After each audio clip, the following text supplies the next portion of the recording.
आज की इस वीडियो में हम शुरू करने वाले हैं कॉन्ट्रैक्ट। हिंदी में इसे अनुबंध के नाम से जानते हैं। कॉन्ट्रैक्ट के बारे में हम बोलेंगे और उसके बाद हम उसकी विशेषताएं, कैरेक्टरिस्टिक्स आपके सामने बोलेंगे। शुरू करते हैं कॉन्ट्रैक्ट। कॉन्ट्रैक्ट रोजमर्रा की जिंदगी में सभी लोगों के बीच डेली होता है, लेकिन लोगों को जाने अनजाने में यही नहीं पता कि वो कॉन्ट्रैक्ट कर रहे हैं। एक व्यक्ति बस में बैठता है,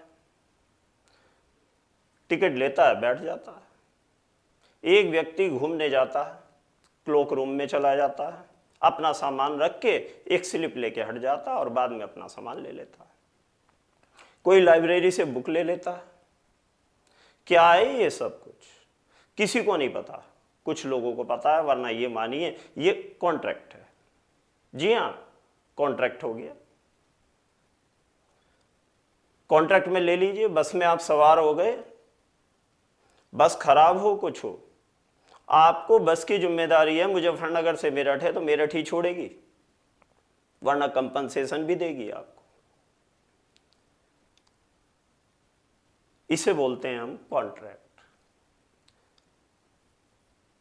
कॉन्ट्रैक्ट जो वर्ड बना है वो कॉन्ट्रैक्टम वर्ड से बना है। लैटिन वर्ड है कॉन्ट्रैक्टम, जिसका मतलब है लैटिन वर्ड में साथ मिलने से, दो लोगों के साथ मिलने से। Contract act section 2 subsection H में इसकी डेफिनेशन दी हुई है। ऐसा एग्रीमेंट जो एनफोर्सेबल बाय लॉ हो, कानून द्वारा परिवर्तनीय हो। कोई भी ऐसा एग्रीमेंट जो कानून द्वारा परिवर्तनीय है, एनफोर्सेबल बाय लॉ है, उसे बोलते हैं हम कॉन्ट्रैक्ट। सवाल उठता है, एग्रीमेंट क्या होता है? हम किसी के सामने कोई प्रपोजल रखते हैं, दूसरा व्यक्ति उसको हाँ कर देता है, एक्सेप्टेंस दे देता, तो वो बनता है एग्रीमेंट। एग्रीमेंट के साथ एक चीज और जोड़ दीजिए, एनफोर्सेबल बाय लॉ, कानून द्वारा परिवर्तनीय।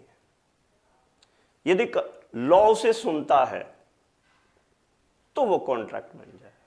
इस प्रकार पहले प्रपोजल, फिर उसकी एक्सेप्टेंस, और वो बन गया कॉन्ट्रैक्ट। तो कॉन्ट्रैक्ट लंबी चौड़ी बात नहीं है। Proposal plus acceptance equal agreement. Agreement में ऐड कर देते हैं हम enforceable by law equal contract. Main point ये है। इसमें कुछ इंपॉर्टेंट पार्ट भी हैं, इंफॉर्मेशन है। जो पार्टी होती है उनके बीच एग्रीमेंट होना जरूरी है। मैंने आपको बताया एग्रीमेंट का मतलब होता है एक पर्सन, कम से कम दो लोग होंगे, कम से कम एक व्यक्ति प्रपोजल रखेगा और दूसरे पे एक्सेप्टेंस देगा, तो उसको बोलेंगे हम एग्रीमेंट। लेकिन दूसरा पॉइंट है लीगल रेस्पॉन्सिबिलिटी। लीगल रेस्पॉन्सिबिलिटी जरूर बननी चाहिए। अब देखिए रोजमर्रा की जिंदगी में क्या होता है, हम दावत पे किसी को बुला लेते हैं, शादी में जाने की बात करते हैं, या किसी से बात कर लेते हैं कि भाई हम तुम्हें घुमा के लाएंगे या फिल्म दिखा के लाएंगे। ये एग्रीमेंट नहीं है, ये कॉन्ट्रैक्ट में तब्दील नहीं हो सकते, क्योंकि ये कोई भी लीगल लायबिलिटी नहीं बनाते। लॉ इनको नहीं सुनता। आप कोर्ट चले जाइए कि जी मुझे दावत पे ले जाने की बात की थी और ये दावत में ही नहीं ले गया, मुझे फिल्म दिखाने की बात की थी, फिल्म नहीं दिखाई, क्या मतलब हुआ? आप कोर्ट चले जाइए, कुछ नहीं होगा, क्योंकि इसमें लीगल लायबिलिटी नहीं बनती।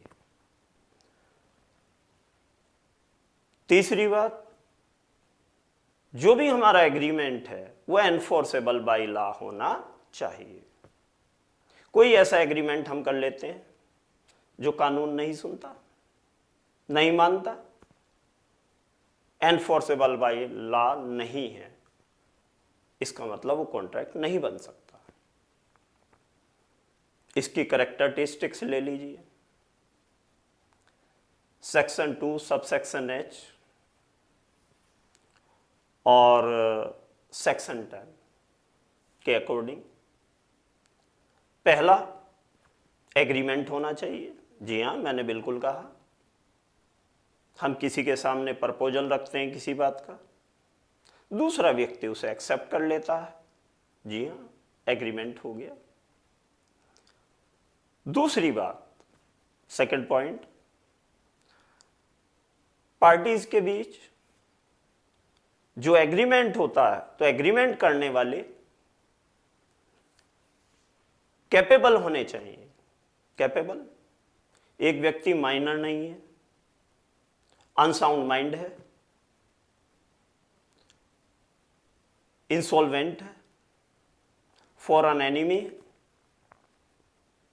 वो एग्रीमेंट नहीं कर सकता। जब कोई चीज एग्रीमेंट नहीं बनेगी तो आगे वो एनफोर्सेबल बाय लॉ नहीं हो सकती। तीसरा, फ्री कंसेंट होनी चाहिए। ये ना हो किसी जोर जबरदस्ती से, प्रेशर देके, रिवॉल्वर दिखा के, किसी दबाव में आपने हाँ कराई। आपने प्रपोजल रखा, दूसरे ने एक्सेप्टेंस नहीं दी, आपने उससे प्रेशर से हाँ करा ली, तो वो एग्रीमेंट नहीं है। कंसिडरेशन, प्रतिफल, ये तो बिल्कुल है। आज हम कोई चीज लेते हैं तो हमें देना भी कुछ चाहिए। दोनों ही पार्टी, दोनों ही पक्ष, एक देगा और एक लेगा। यदि लेन देन नहीं है तो वो प्रतिफल नहीं है, कंसिडरेशन नहीं है। 1 लाख की गाड़ी देंगे तो पैसा भी लेंगे। यदि गाड़ी दे दी, पैसा नहीं मिला, तो वह एग्रीमेंट नहीं है। लीगल लायबिलिटी भी होनी चाहिए। लीगल लायबिलिटी से मतलब है, जैसे अभी मैंने बीच में भी बोला था, सिनेमा हॉल में पिक्चर दिखाने की बात होती है, हम नहीं दिखा पाते, तो ये एनफोर्सेबल बाय लॉ नहीं, इसमें लीगल लायबिलिटी नहीं बनती। तो कॉन्ट्रैक्ट बनने के लिए जरूरी है कि लीगल लायबिलिटी होनी चाहिए। इसके बाद कुछ एग्रीमेंट ऐसे हैं जो लॉ द्वारा बिल्कुल बताए गए हैं कि एनफोर्सेबल बाय लॉ नहीं, पूरी तरह वॉइड हैं, बेकार हैं। किसी की शादी तोड़ने का एग्रीमेंट करा लो, किसी के बिजनेस को तोड़ने का, नुकसान पहुंचाने का एग्रीमेंट बना लो, कोई बाजी शर्त लगा लो, ये एग्रीमेंट नहीं हो सकते। जब एग्रीमेंट नहीं होंगे तो कॉन्ट्रैक्ट में चेंज नहीं हो सकते। एग्रीमेंट रिटेन होना चाहिए,